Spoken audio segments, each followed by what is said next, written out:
Ini adalah bagaimana kedua negara ini duduk bersama, sepakat untuk sepakat. Nah, mendudukkan itu kan sebenarnya sudah ada semacam OPEC-nya sawit, itu namanya CPUPC, Persatuan Negara-Negara Penghasil Minyak Sawit. Tetapi sayangnya memang anggotanya masih dua itu, Malaysia dan Indonesia. Meskipun beberapa negara lain seperti Kolombia, Honduras, Papua Nugini, Ghana itu sedang akan masuk segera. Jadi dengan semakin banyaknya anggota CPUPC itu akan semakin memperkuat bargaining daripada negara penghasil sawit kepada negara yang konsumennya gitu. Jadi kata kuncinya di situ, bagaimana mempererat daripada CPUPC ini kepada negara lain bisa ikut. Karena CPUPC ini berdiri tahun 2015, jadi sudah cukup senior dari segi umur ya. Saya pikir begitu. CPUPC adalah gerbang menuju ke sana seperti yang diharapkan Pak Jokowi dan Pak Anwar Ibrahim gitu. Terima kasih.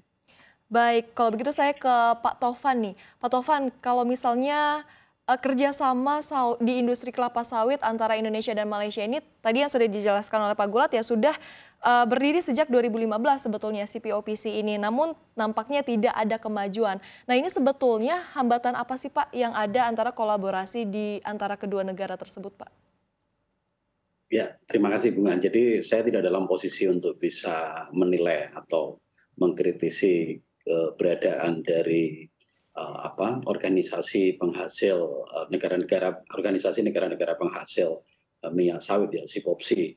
Nah, tapi paling tidak kita bersyukur karena sebetulnya di antara negara-negara produsen minyak sawit, terutama Indonesia dan Malaysia sebagai dua negara produsen minyak sawit terbesar di dunia, yang kita tahu dari produksi di Indonesia yang sekitar 50 juta ton, kemudian Malaysia itu sekitar 22 juta ton, itu sudah merupakan 85% dari menguasai pangsa pasar minyak sawit dalam pasar minyak nabati global. Jadi memang kalau kita bicara dalam konteks negara produsen minyak sawit, yang paling utama memang dua negara ini, Indonesia dan Malaysia.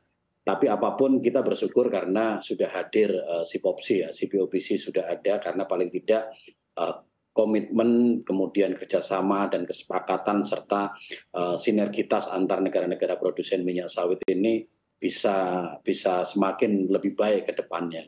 Jadi memang kuncinya itu ada di Indonesia dan di Malaysia. Nah, kalau kita melihat dalam konteks Indonesia dan Malaysia, sebetulnya kan kita berhadapan dengan dalam tanda kutip ya lawan yang sama.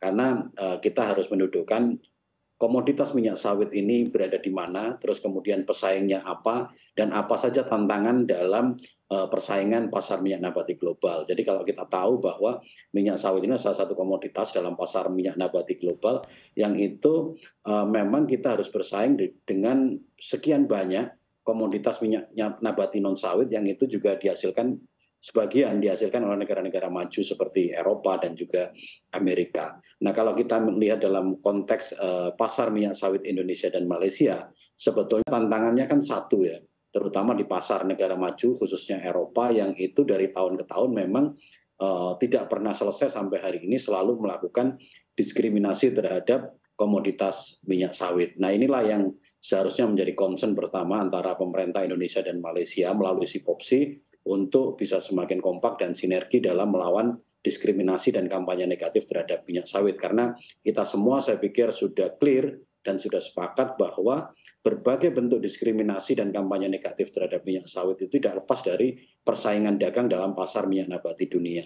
Jadi karena minyak sawit ini sudah memegang pangsa pasar yang terbesar dalam persaingan pasar minyak nabati global, nah sejak kita menjadi nomor satu itulah kemudian negara-negara Eropa yang merupakan penghasil dari minyak nabati non sawit seperti bunga matahari, kanola, dan lain sebagainya, itu kemudian melancarkan berbagai strategi untuk mendiskriminasi sawit. Sebetulnya kalau saya sendiri, kalau kami melihat apakah tujuan dari berbagai kampanye negatif dan diskriminasi sawit itu untuk mengeluarkan sawit dalam pasar minyak nabati dunia, saya pikir sih itu adalah keinginan yang absurd. Saya yakin tidak akan sampai ke situ, karena kalau kita lihat dalam situasi geopolitik di Eropa yang lagi panas karena perang antara Rusia dan Ukraina saat ini, pasokan minyak nabati global itu menjadi tidak seimbang, dan negara-negara Eropa yang selama ini benci mendiskriminasi dan melakukan berbagai kampanye negatif terhadap sawit, ternyata pada ujungnya juga mencari minyak sawit. Nah, itulah dari situ kita yakin bahwa sebetulnya berbagai diskriminasi dan kampanye negatif terhadap minyak sawit tujuannya adalah untuk menurunkan daya saing sehingga komoditas minyak sawit ini tidak terlalu berkuasa dalam pasar minyak nabati global. Tetapi kalau minyak sawit kemudian dihilangkan dalam pasar minyak nabati global, saya pikir itu sesuatu yang tidak masuk akal dan absurd. Karena yang paling mungkin ketika kita bicara dan kita punya concern yang sama terkait dengan deforestasi, tetapi di sisi yang lain juga permintaan terhadap minyak nabati ini dari tahun ke tahun semakin tinggi karena peningkatan jumlah penduduk di dunia, maka yang paling mungkin ya kita mengembangkan perkebunan kelapa sawit. Dan yang memang ini berkah juga dari Tuhan karena tanaman kelapa sawit ini hanya bisa tumbuh dengan baik di negara ekuator seperti di Indonesia dan Malaysia, dan kita tahu Indonesia dan Malaysia adalah dua negara produsen minyak sawit terbesar di dunia. Itu sebagai pengantar dari saya, Bung.